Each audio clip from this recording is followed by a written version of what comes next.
Bismillahirrahmanirrahim. Assalamualaikum warahmatullahi wabarakatuh. Innal hamdalillah wassalatu wassalamu ala Rasulillah wa ala alihi wa ashabihi wa mawalah wala haula wala quwata illa billah amma ba'du. Alhamdulillah. Akhwati fillah rahimani wa rahimakumullah. Kita masuk pada pembahasan asma Allah Al-Ghafur, Al-Ghaffar, Ghafirud Dambi. Al-Ghafur, Al-Ghaffar, Ghafirud Dambi, nama-nama yang Allah sebutkan di dalam beberapa ayat Allah Ta'ala.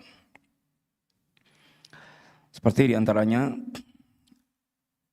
firman Allah, ala innallaha huwal ghafurur rahim. Ketahuilah semuanya Allah zat yang maha pengampun lagi maha penyayang. Huwal azizul ghaffar. Allah zat yang maha perkasa lagi maha pengampun. Ghafirid dambi wa qabilit taub. Allah yang mengampunkan dosa dan yang menerima taubat.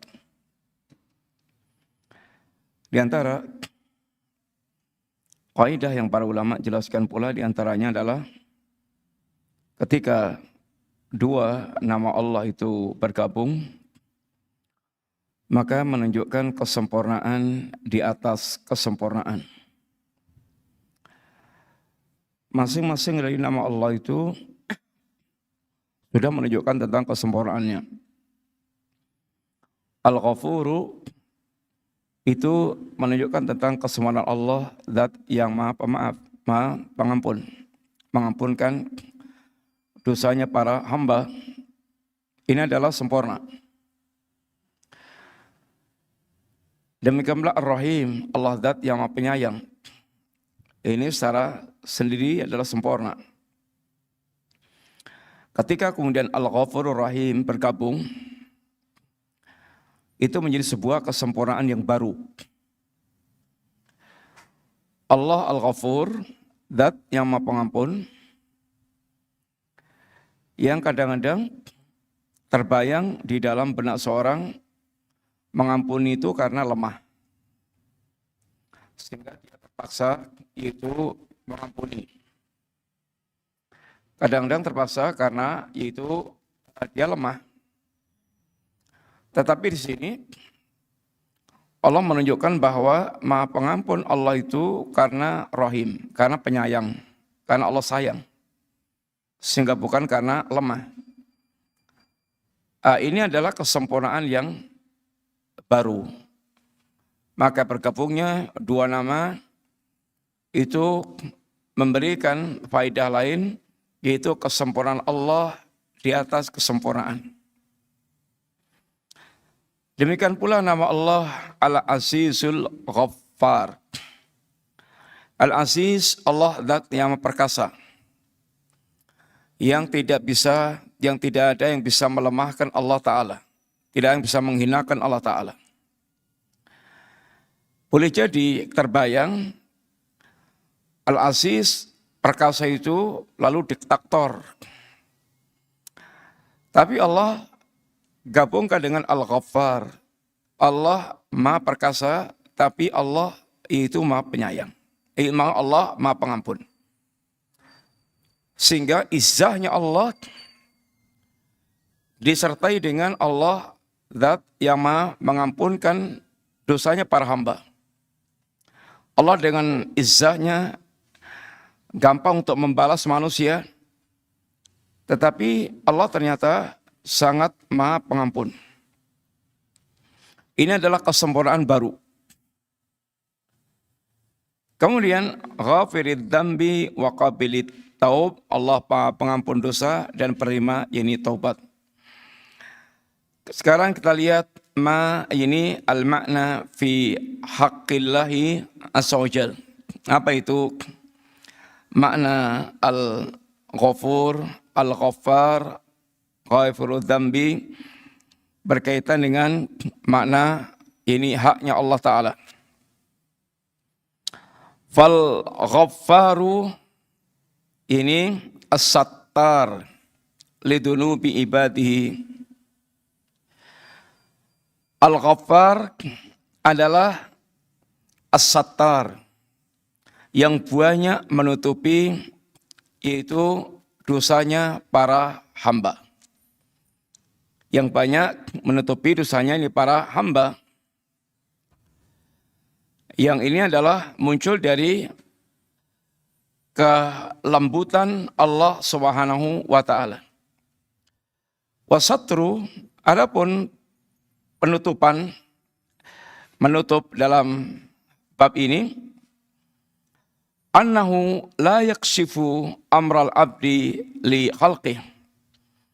Allah tidak membeberkan aibnya para hamba di hadapan makhluk lain.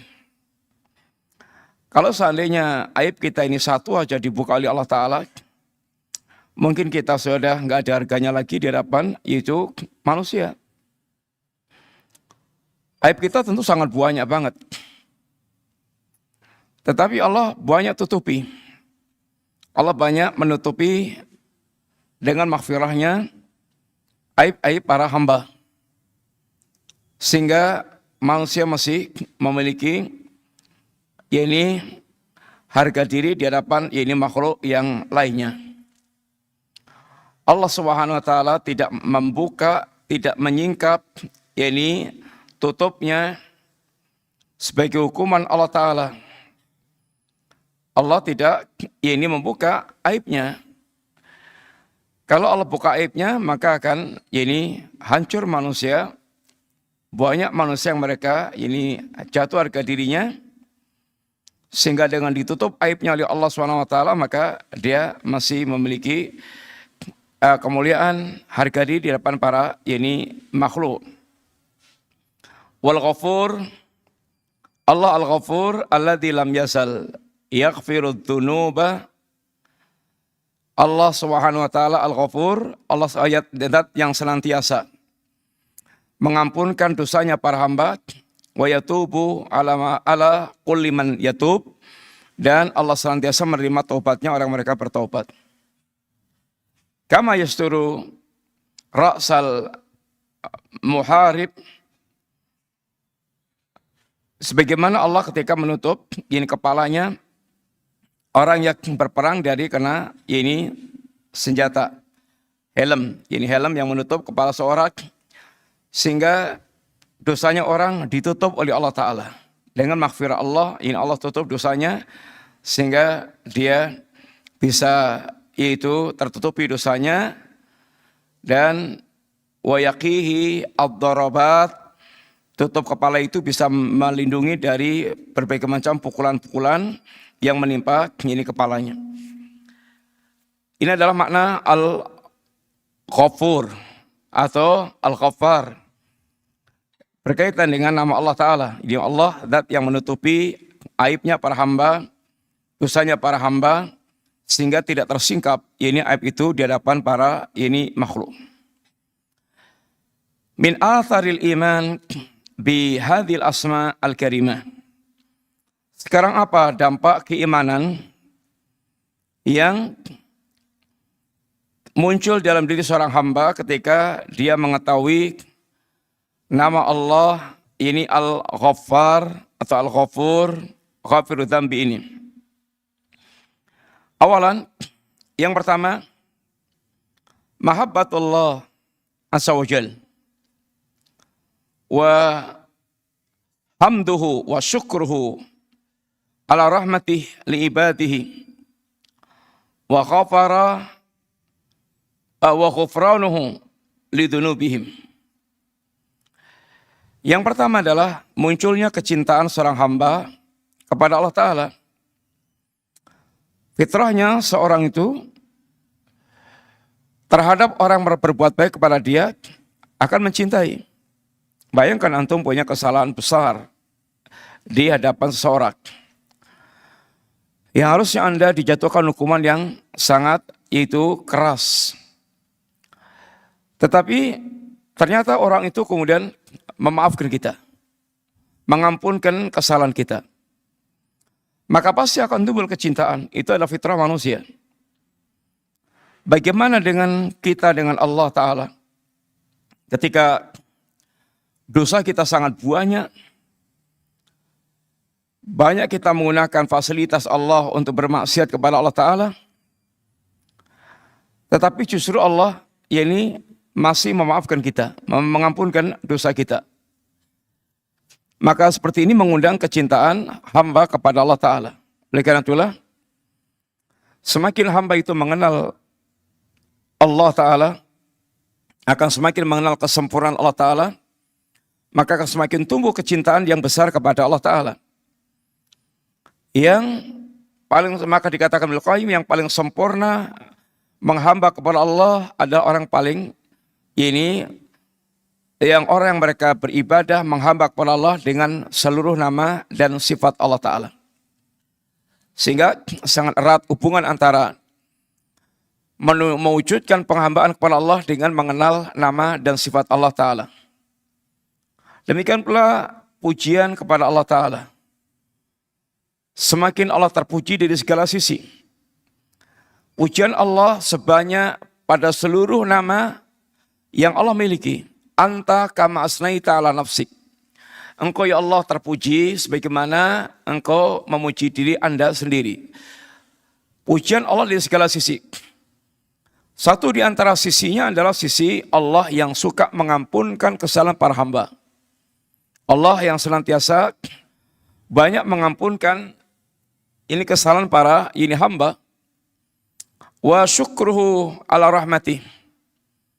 Dan syukurnya Allah terhadap rahmat Allah Ta'ala.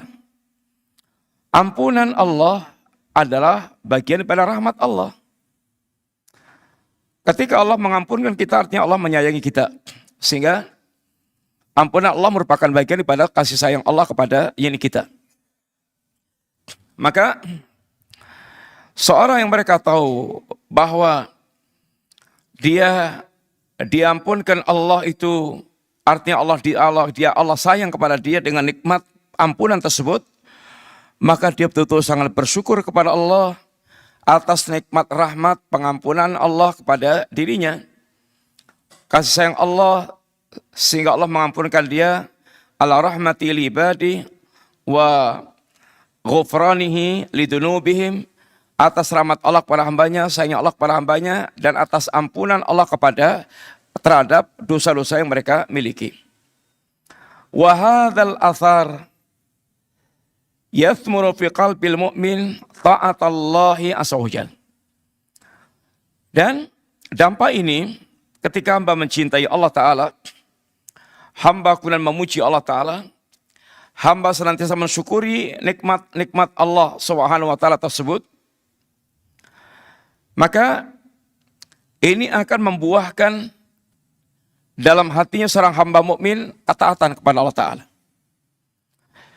Sehingga akan sangat gampang seorang dia taat kepada Allah Ta'ala. Antar manusia aja, kalau dia tahu kebaikan orang tersebut, kemudian bagaimana kasih sayangnya orang tersebut, bagaimana dia betul-betul luar biasanya dengan sangat mencintai orang tersebut, itu pasti akan mendorong kepada ketaatan. Diperintah apa-apa manut. Diperintah apa-apa yaitu manut. Karena ada kecintaan. Beda dengan ketika seorang dia ada kebencian. Lain, dia pasti akan susah untuk mentaatinya. Tapi ketika dia punya kecintaan, dia punya terima kasih, dia betul-betul memuji karena kebaikannya, ini akan melahirkan mudahnya ketaatan seorang kepada Allah Ta'ala. Oleh karena itulah, bagaimana pendidikan dalam mengantarkan hamba itu memiliki ketaatan kepada Allah. Dalam sejarah dakwah para nabi semuanya, mereka pertama kali menanamkan yaitu dalam hati mereka pengenalan tentang Allah, mengenal tentang ma'rifatullah. Siapa itu Allah yang harus mereka taati. Sehingga tumbuhnya kecintaan kepada Allah, tumbuhnya pengagungan kepada Allah, ini akan membuahkan ketaatan kepada Allah Ta'ala. Sebagaimana para sahabat Nabi radhiyallahu anhum jami'an, bagaimana ketaatan yang sangat luar biasa mereka, ketaatan yang tanpa alasan, ketaatan yang tanpa ini tapi-tapi, ketaatan yang tumbuh dengan ketundukan yang sangat ini besar. Ketika Allah memerintahkan dengan perintahnya, melarang dengan larangannya, lihat bagaimana para sahabat memiliki ketaatan yang sangat luar biasa kepada Allah SWT. Ketika Allah SWT memerintahkan para sahabiah berhijab, maka tanpa pikir panjang, para sahabiah mereka ambil kain seadanya di rumah untuk berhijab seperti yang diperintahkan Allah Ta'ala. Ketika yaitu para sahabat mendapatkan larangan khamr, maka tanpa yaitu kesulitan, tanpa ada keberatan, bagaimana para sahabat betul mereka guna meninggalkan khamr, sedangkan khamr telah menjadi minuman yang minuman kebanggaan mereka, minuman adat, kebiasaan mereka yang sudah puluhan tahun. Tapi begitu Allah turunkan ayat tentang larangan khamr, mereka dengan sangat mudah meninggalkan khamr. Ini karena hatinya telah terbentuk, terkuasai, yaitu pengagungan dan kecintaan kepada Allah Subhanahu wa Ta'ala. Demikian pula akan membuahkan ini wa tawaqqi ma'asiyahu qadra ta'ah, qadra taqah. Ini dan akan membuahkan terjaganya mereka dari maksiat sesuai dengan ini kadar itu kemampuan mereka. Bagaimana mereka terjaga dari segala bentuk kemaksiatan karena hatinya ada rasa kecintaan, pengagungan kepada Allah SWT, sehingga larangan-larangan Allah betul-betul bagi mereka sangat mudah untuk mereka hindari. Wa idza zalat al-qadam wa waqa'al mu'min fi dambi fa innahu yatadzakkaru ismahu subhanahu wa ta'ala al-ghafur wal ghaffar. Ketika seorang hamba, seorang mukmin, dia kakinya tergelincir dalam perbuatan dosa. Dan ciri seorang yang mukmin bertakwa bukan tidak pernah berbuat dosa sama sekali. Di antara ciri orang bertakwa itu, boleh jadi satu saat tergelincir dalam perbuatan dosa, tetapi segera kemudian mengingatkan dia tentang Allah Ta'ala, lalu mereka segera beristighfar dan bertaubat kepada Allah Ta'ala. Walladzina idza fa'alu fakhishatan aw dhalamu anfusahum dzakarullaha fastaghfaru lidunubihim wa ma yaghfiru dzunuba illa Allah. Di antara ayat yang Allah sebutkan tentang ciri-ciri orang yang mereka bertakwa, satu di antaranya adalah orang-orang yang mereka ketika tergelincir melakukan perbuatan fahisyah atau mendolimi diri mereka sendiri, mereka segera ingat kepada Allah. Dzakarullaha, mereka segera ingat kepada Allah. Kemudian dia meminta ampun kepada Allah Subhanahu wa Ta'ala. Lalu mereka meminta ampun kepada Allah Subhanahu wa Ta'ala. Mereka tahu tidak yang bisa mengampunkan dosa kecuali hanya Allah Ta'ala. Maka seorang mukmin ketika mereka tergelincir dalam perbuatan dosa, segera mereka ingat nama Allah Al-Ghafur, Al-Ghaffar, maka fasayara ar-raja fi qalbi, fayasri ar-raja fi qalbi. Maka kemudian muncul raja di dalam hatinya. Sehingga akan muncul raja di dalam hati mereka. Ada harapan untuk dia mendapatkan ampunan Allah. Karena Allah Al-Ghafur, Al-Ghaffar, tentu dengan dia segera minta ampun, bertaubat kepada Allah Subhanahu wa Ta'ala. Wa yaqta'ut tariqah 'alal ya'si min rahmatillah. Dan dia tidak akan putus asa terhadap rahmat Allah Ta'ala. Dia tidak akan berputus asa dari rahmat Allah Ta'ala. Dia punya harapan untuk Allah mengampuni dirinya. Yang roja itu artinya dia mengharapkan ampunan Allah dengan menempuh jalannya. Itu roja. Kalau orang mereka berangan-angan mendapatkan ini ampunan Allah, sedangkan dia tidak menempuh jalannya, itu namanya maghrur. Itu namanya orang tertipu. Dia punya angan-angan mendapatkan ampunan Allah, tetapi dia tidak bertaubat, dia tidak menghentikan maksiat. Itu namanya orang maghrur. Adapun kalau dia roja, berharap, maka dia yakin Allah akan mengampunkan dengan dia bertaubat yang serius kepada Allah Subhanahu wa taala.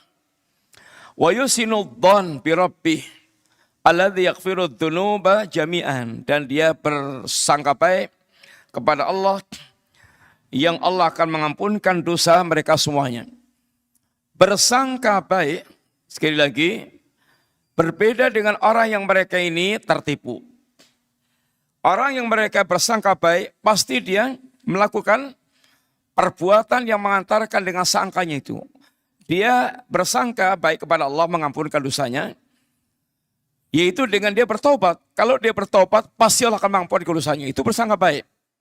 Kalau dia melakukan ketaatan ini, ketaatan itu, pasti Allah akan memberikan rahmatnya. Itu namanya bersangka baik. Tapi kalau dia hanya berharap rahmat Allah, berharap ampunan Allah, tetapi tidak menempuh jalannya, maka orang seperti ini, orang yang mereka tertipu. Sesungguhnya mereka tidak sedang bersangka baik kepada Allah Subhanahu wa taala.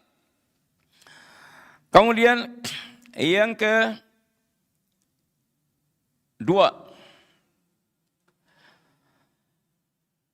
inna kaunahu subhanahu ghafuran wa ghaffarat lidh-dhunub la ya'ni anna ayyasrifal muslim fil khataya wadh-dhunub wa yatajarra'u ala ma'siyatillah bihujjatin annallaha ghafurun rahimun. Keberadaan Allah Subhanahu wa taala, keberadaan Allah yang ghafur, yang ghaffar, yang Allah mengampunkan segala dosa, itu tidak berarti seorang muslim kemudian dia berbanyak-banyakan dalam masalah dosa. Tidak berarti kemudian seorang muslim dia kemudian bermudah-mudahan terjerumus dalam perbuatan dosa. Yaitu dia bersikap kurang ajar terhadap kemaksiatan kepada Allah SWT. Dengan alasan apa? Annallaha ghafurun rahimun. Alasannya Allah adalah Maha Pengampun lagi Maha Penyayang. Sehingga dengan keyakinan itu maka dia banyak melakukan perbuatan dosa. Ini adalah orang yang mereka makhluk tertipu pula. Tidak begitu. Maksudnya Allah menjelaskan nama ini ghafuran, ghaffaran, li'annal maghfirah, karena sungguhnya ampunan Allah Ta'ala la takunu illa bisyurutiha. Allah, pengampunan Allah itu tidak terwujud kecuali dengan syarat-syaratnya. Syaratnya bagaimana orang mendapatkan ampunan Allah Ta'ala. Wan tifa'u mawani'iha, dan sempurnanya yaitu penghalang untuk orang itu tidak terhalang untuk mendapatkan rahmat Allah, mendapatkan ampunan Allah Ta'ala. Sehingga ada syaratnya yang harus dipenuhi untuk mendapatkan ampunan Allah. Ada penghalang yang harus disingkirkan agar dia tidak terhalang dari ini ampunan Allah Ta'ala. Sebagaimana diantaranya Allah katakan, in takunu salihina, jika kalian orang-orang yang saleh, artinya orang-orang yang berbuat baik, beramal saleh, fa innahu kana lil awwabina ghafuran, maka sungguhnya Allah terhadap orang-orang yang bertaubat kepada Allah ini Maha Pengampun. Sehingga pengampunnya Allah itu ketika mereka ini saleh, berbuat baik, dan dia bertaubat kepada Allah atas dosa yang mereka lakukan. Sehingga ketika orang ini memang betul-betul orang yang ingin jadi orang baik, dia ingin kembali kepada Allah, dia menyadari tentang dosa-dosanya, lalu dia bersimpuh di hadapan Allah meminta ampun, maka Allah akan ampunkan. Ini bukan orang mereka bermain-main dengan ini Allah Subhanahu wa taala. Yang ketiga, su'alullah bihadzal ismi al-karim maghfiratud dzunub wa wiqayata syarriha. Ketika seorang hamba dia mengenal nama Allah Al-Ghafur, Al-Ghaffar, Ghafirud Dzambi, maka dengan nama ini dia akan senantiasa meminta kepada Allah. Selalu dia meminta kepada Allah. Meminta ampunan Allah terhadap dosa-dosa yang dia miliki. Dan meminta kepada Allah terlindungnya dari keburukan dampak dosa itu. Dia bagaimana berlindung, meminta kepada Allah perlindungan dari dampak dosa. Berlindung kalau meminta kepada Allah ampunan, dan meminta kepada Allah dari dampak buruknya dosa yang telah dia lakukan. Dia senantiasa meminta kepada Allah jangan sampai dosa yang telah dia lakukan itu kemudian menimbulkan dampak yang buruk kepada dia. Maka dia minta ampunan Allah dan sekaligus minta dampak buruk, yaitu terlindung dari dampak buruk dosa yang telah dia lakukan tersebut. Li'annahu subhanahu wahdah alladzi yamliku ghufranad dzunub. Karena hanya Allah saja, hanya Allah semata yang mampu mengampunkan dosa-dosa. Wala yamliku dzalika ahadun siwah, yang selain Allah sama sekali tidak ada yang bisa mengampunkan dosa. Maka dia hanya berharap kepada Allah tentang ampunan dan tentang yaitu dampak buruk dari perbuatan dosa yang telah dia lakukan. Wa ma aktsarul ahadits allati ini tahutsu ala fadilatil istighfar. Dan berapa banyak hadis yang mendorong seorang untuk dia yaitu meminta ampun kepada Allah. Ini mendorong seorang atau yang menjelaskan tentang keutamaan istighfar agar seorang terdorong untuk meminta ampun kepada Allah SWT.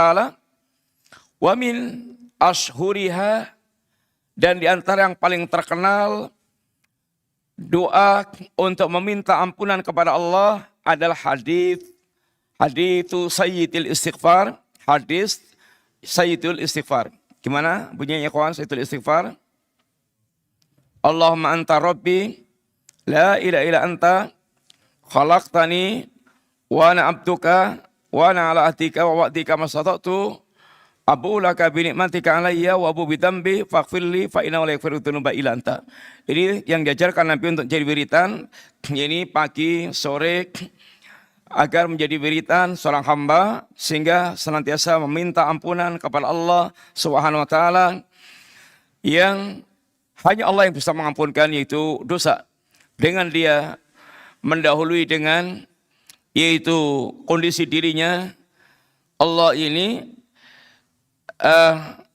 Allahumma anta rabbi la ilaha illa anta, pengakuan tentang Allah Subhanahu wa taala Rabbnya yang tidak sembahan bagi Allah. Dia adalah hamba Allah yang berusaha untuk mewujudkan yaitu perjanjiannya dengan Allah Subhanahu wa taala. Dia mengakui tentang segala nikmat yang Allah telah curahkan. Dia mengakui pula tentang segala dosa yang telah dia lakukan. Lalu dia meminta ampunan kepada Allah terhadap dosa-dosa yang telah dia lakukan tersebut. Maka doa ini hendaklah dihafalkan dan jadikan wiritan harian, pagi, sore, dan setiap saat yang bisa kita lakukan dengan mengucapkan banyak-banyak istighfar, meminta ampun kepada Allah Subhanahu wa taala. Yang keempat, mujahadatun nafsi ala tahalluqi bi khuluqis safhi 'anil nas wa satru akhta'ihim wa auratihim. Yang keempat, mujahadatun nafsi, bersungguh-sungguh ala takhalluqi bi khuluqis saf, yaitu bersungguh-sungguh untuk dia memiliki akhlak pemaaf, dari akhlak pemaaf aninas terhadap manusia.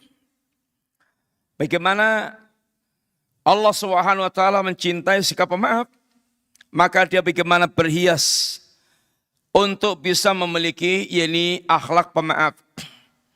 suka memaafkan manusia. Bagaimana betul-betul dia muncul sebagai hamba yang pemaaf. Dan wasatru akhta'ihim. Dan betul-betul mereka berakhlak ini bisa menutupi kesalahan-kesalahan orang lain. Sehingga tidak suka mengobral kesalahan orang lain. Wa auratihim, dan tidak membuka aurat orang lain, tapi dia tutupi. Ini akhlak yang diajarkan Islam. Bahkan kata Nabi, man satara musliman satarahullahu yaumal qiyamah. Barang siapa yang dia suka menutup aib seorang muslim, balasannya adalah Allah akan menutup aib dia kelak di hari kiamat kelak. Maka berusahalah kita untuk suka menutup aib orang. Jangan dibuka-buka aib orang. Anda tahu, jangan Anda buka aib orang, tapi tutuplah. Semoga Allah menutup aib Anda di hari yang sangat kita butuhkan ditutupnya aib-aib kita, yaitu di hari kiamat kelak. Hari yang dikatakan Allah, yauma tubala sarair, hari yang akan dibongkar semua rahasia-rahasia, sehingga orang tidak lagi bisa menghindar dari terbukanya aib atau dari menyimpan aib dalam dirinya, akan dibongkar semuanya oleh Allah Subhanahu wa taala. Orang yang di dunia mereka suka menutup aibnya orang akan ditutup oleh Allah taala. Dan ini tentu ada kebutuhan kita yang sangat mendasar di hari itu. Wal ihtida bi hadil Qur'anil Karim, dan menutup aib orang dan dia bagaimana berakhlak, memaafkan orang, menutup aib orang, menutup aurat orang dengan yaitu bimbingan Al-Qur'anul Karim alladzi ya'muru bil afwi 'anil nas. Agar Al-Qur'an memerintahkan kita agar kita yaitu memaafkan manusia, suka memaafkan manusia. Wa muqabalati sayyi'ah bil hasanah, dan agar menghadapi keburukan dengan kebaikan. Berapa banyak kebaikan yang kita naikkan kepada Allah, tapi nikmat-nikmat Allah dan kebaikan-kebaikan Allah, berapa banyak keburukan yang kita naikkan kepada Allah, tapi kebaikan Allah betapa sangat turun setiap saat kepada kita. Sehingga Allah juga suka kepada kita yang menghadapi keburukan-keburukan manusia, yang menghadapi kejelekan-kejelekan manusia dengan kebaikan kita. Sehingga Al-Quran kita menjadi pemaaf, suka mengampunkan kesalahan orang, suka menutup aib orang, itu adalah bimbingan Al-Quran. Sehingga dengan bimbingan Al-Quran, kita mengikuti Al-Quran, kita diperintahkan untuk menjadi pemaaf. Dan juga menghadapi keburukan orang dengan kebaikan. Idfa billati ihsan. Tolaklah keburukan orang dengan kebaikan. Sehingga kita diajarkan untuk betul-betul yaitu bisa berbuat baik walaupun orang lain berbuat buruk pada kita. Tapi perkara seperti ini berat. Dan Allah sendiri menegaskan tentang beratnya perkara tersebut. Wa ma yulaqaha illal ladzina sabaru wa ma yulaqaha illa dzu haddin azim. Tidak akan bisa mewujudkan hal seperti ini kecuali orang yang mereka bersabar. Orang-orang mereka berharap kepada Allah Subhanahu wa taala dan sabar meniti jalan untuk mendapatkan yang terbesar dan terbaik di hadapan Allah. Dan tidaklah bisa mewujudkan yang seperti ini kecuali orang mereka memiliki bagian yang sangat besar di sisi Allah Subhanahu wa taala. Ini dulu ikhwan sekalian yang kita baca pada malam hari ini. Insyaallah kita nanti lanjutkan nama Allah yang lainnya yaitu Al-Mubin. Nama Allah yang menunjukkan tentang juga kesempurnaan Allah Subhanahu wa taala, Allah yang sangat jelas, yang sangat gamblang, yang menjelaskan segala perkara dengan segamblang-gamblangnya. Mudah-mudahan manfaat. Jazakumullahu khairan. Wa sallallahu ala nabiyyina Muhammadin wa ala alihi wasallam. Assalamualaikum warahmatullahi wabarakatuh.